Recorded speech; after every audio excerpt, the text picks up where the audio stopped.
nós vamos estudar a vida de um homem chamado Jacó. Quantos conhecem Jacó? Toda vez que nós ouvimos a palavra Jacó, nós associamos a palavra picareta, ou a palavra sem vergonha, ou a palavra usurpador, como é o nome dele, etimologicamente. Nós somos conduzidos a pensar, Jacó, estou fora. Todas as igrejas estão acostumados a dizer, você tem que deixar de ser Jacó e se transformar em Israel. Porque Jacó realmente foi um cara que fez muita bobagem na vida.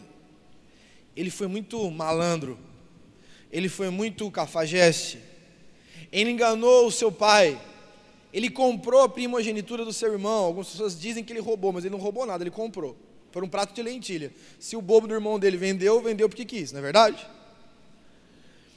Mas ele é um cara que é diferente. Ele é um homem que nós temos que pensar nele. Sabe por quê, queridos? Porque nós falamos toda hora na igreja, e nas igrejas, e nas células, e nos discipulados, não sejais como Jacó. Jacó é sem vergonha, Jacó é um malandro, Jacó enganou o pai, Jacó enganou o irmão, Jacó deu balão em todo mundo. Só, queridos, que nós temos que pensar algumas coisas que eu quero pensar com você nessa noite. Primeira delas, Jacó, ele queria a primogenitura do irmão dele, sim ou não? Sim ou não? Sim. Sim. Ele conseguiu a primogenitura? Sim. Ele queria casar com Raquel, sim ou não? Sim. Ele casou com Raquel? Casou, irmão, opa. Diga comigo assim, a Bíblia é uma bênção. Amém? Ele queria casar com Raquel e casou com ela. Quando ele casou com Raquel, Raquel era estéril. Aí ele tinha um novo sonho, ter filhos com Raquel. Ele teve filhos com Raquel? Sim, 2 deles, Rúben e o outro, José. Ele queria ser um homem próspero. Ele se tornou um homem próspero, Jacó? Sim ou não? Sim.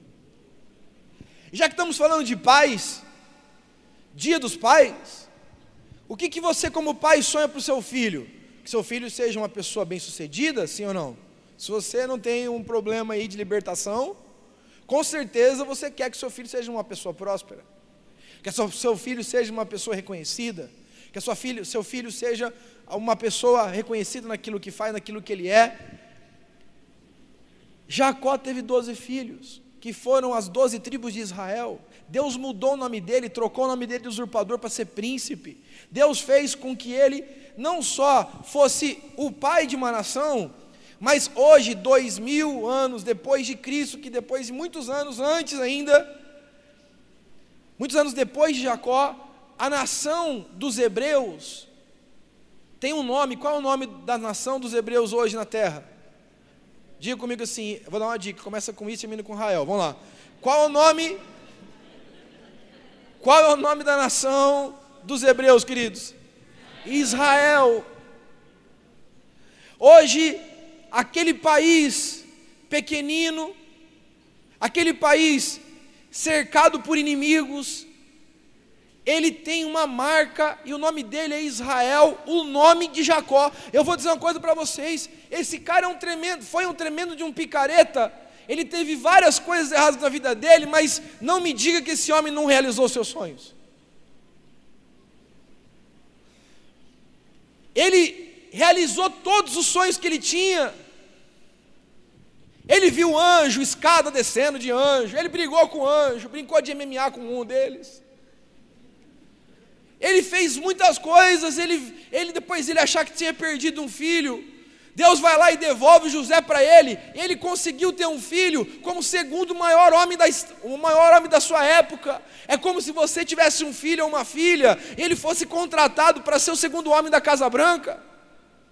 E você está lá assistindo televisão, de repente entra em inglês, o cara falando, não, porque agora nós vamos fazer isso, nós estamos movimentando, é uma parte econômica. Aí você vai lá e cutuca sua esposa, seu marido e fala assim, filhão. Ele gerou a base de uma nação, ele gerou as 12 tribos de Israel, ele tem um nome que é conhecido, todo mundo diz, que é o quê? A nação de Jacó. A palavra diz, um outro texto bíblico, bichinho de Jacó. Eu quero dizer para vocês, queridos, que Jacó pode ter tido muitos defeitos, mas ele soube como realizar os seus sonhos. Nós estamos no ano de 2011, e todos os anos El Shaddai tem uma temática, tem um tema profético no qual nós meditamos, oramos e clamamos. E qual é o tema de 2011? Os sonhos realizados. E eu vejo algumas pessoas que, pelo andar da carruagem, não vão ver os seus sonhos realizados se continuarem agindo como agem. E Deus me deu uma palavra, e essa palavra vem de Jacó, porque Jacó, ele mudou a vida dele, ele teve a vida dele transicionada, ele teve um encontro poderoso com Deus, como vocês, alguns de vocês que estão aqui hoje tiveram, e ele soube experimentar experimentar todos os sonhos que ele tinha para a vida dele, todos. E nessa perspectiva, eu queria pensar com você algumas coisas, algumas marcas que tem Jacó, que nós temos que aprender. A primeira coisa que eu quero ministrar para vocês hoje sobre Jacó é que ele sabia escolher bem os seus propósitos e objetivos.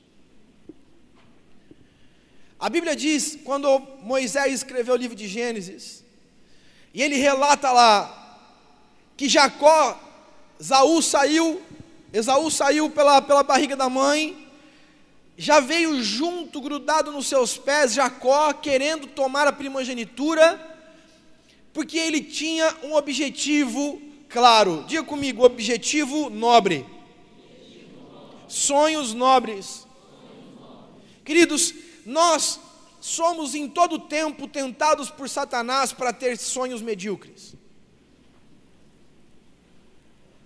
Nós olhamos para esse texto e olhamos Jacó como um vilão, e ele foi, porque ele foi um canalha. Mas, em qual momento da história você vê Esaú protegendo e honrando a primogenitura que ele tinha recebido? Jacó vai lá, espera o irmão voltar da caça, prepara uma lentilha para ele, bem bonitona e cheirosa, e ele chega e sente o cheiro, delícia, diz assim, Jacó, me dá um pouco dessa lentilha. Ele falou assim, não dou. Me dá um pouco dessa lentilha, por favor. Ele falou, sente o cheirinho aqui, Esaú, sente.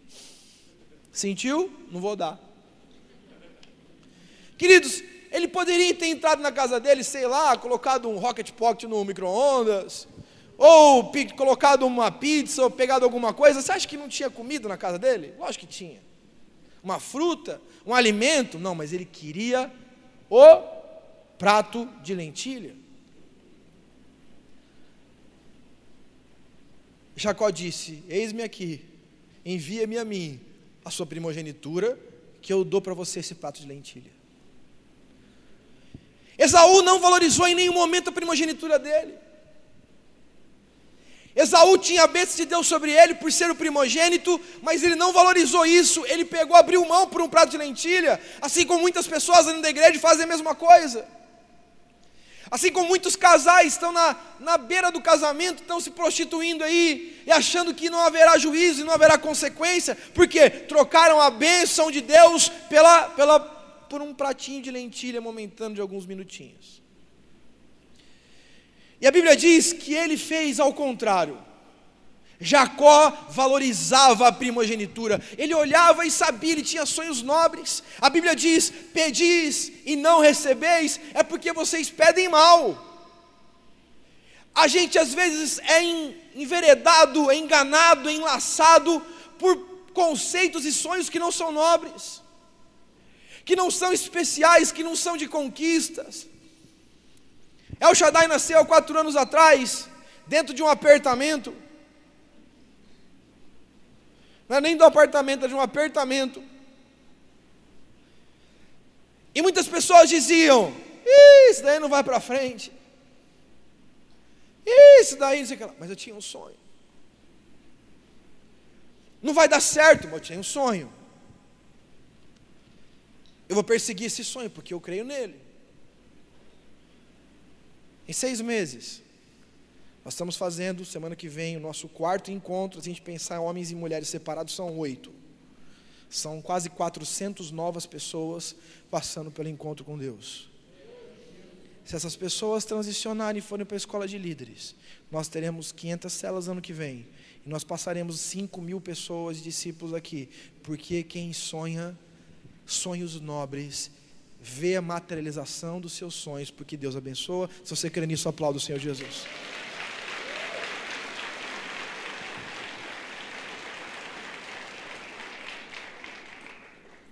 Ele vai lá, Jacó entra, vai ver o tio depois de ter fugido do pai, porque toda vez que nós semeamos errado, deixa eu deixar bem claro isso na ministração, para depois alguém não ficar mandando e-mail para mim falando mal da ministração na televisão.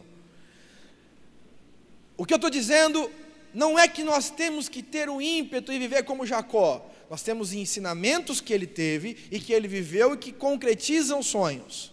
Só que Jacó, ele colheu duramente daquilo que ele semeou errado. Ele enganou e foi enganado pelo seu sogro, que era tio. Trabalhou 14 anos sem ganhar nada. Ele foi expulso e perdeu a intimidade com a mãe, Rebeca. Ele brigou com o seu irmão e ficou brigado com ele quase a vida toda. Ele sofreu duramente pela semeadura errada que ele teve. Porque eu vou dizer uma coisa para vocês: toda semente no reino de Deus prospera, toda, seja boa ou seja má. Quem semeia prostituição, colhe prostituição. Quem semeia honra, recebe honra. Quem semeia amor, colhe amor. Quem semeia santidade, colhe a santidade. E a Bíblia diz, queridos, que ele chegou lá, viu Labão, seu tio, e olhou 2 primas gatas. Quer dizer, uma era gata, a outra era feia.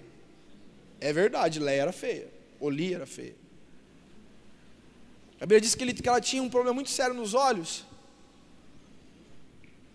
E aí, queridos, ele pegou e falou: eu quero a Raquel. Não é bobo, né? Então, mais bobo escolhe, né? E ele falou: eu quero Raquel. Ele estabeleceu um alvo. Ele tinha acabado de consumar um sonho de assumir e receber a primogenitura. Ele tirou os olhos da primogenitura e colocou os olhos em Raquel. Agora eu tenho um novo sonho. Vou correr atrás dele, mesmo que isso me custe 14 anos de trabalho sem salário. Ele estabeleceu sonhos. Quero dizer para vocês, queridos, se você está aqui hoje e você não tem sonhos, você é um morto-vivo. O sonho é o que nos conduz, o sonho é o que motiva, o sonho é o que faz com que a gente pule, que algo dentro da gente vibre, que o Espírito de Deus pule dentro da gente e diga assim: é isso aí, filhão, eu tenho que ter um sonho. Talvez nas igrejas que você passou, talvez na cidade onde você esteve, talvez a formação que você teve, talvez os traumas e as frustrações que você teve mataram seu sonho, mas hoje Deus quer te dizer que ninguém realiza sonhos se a pessoa não tem sonho para realizar.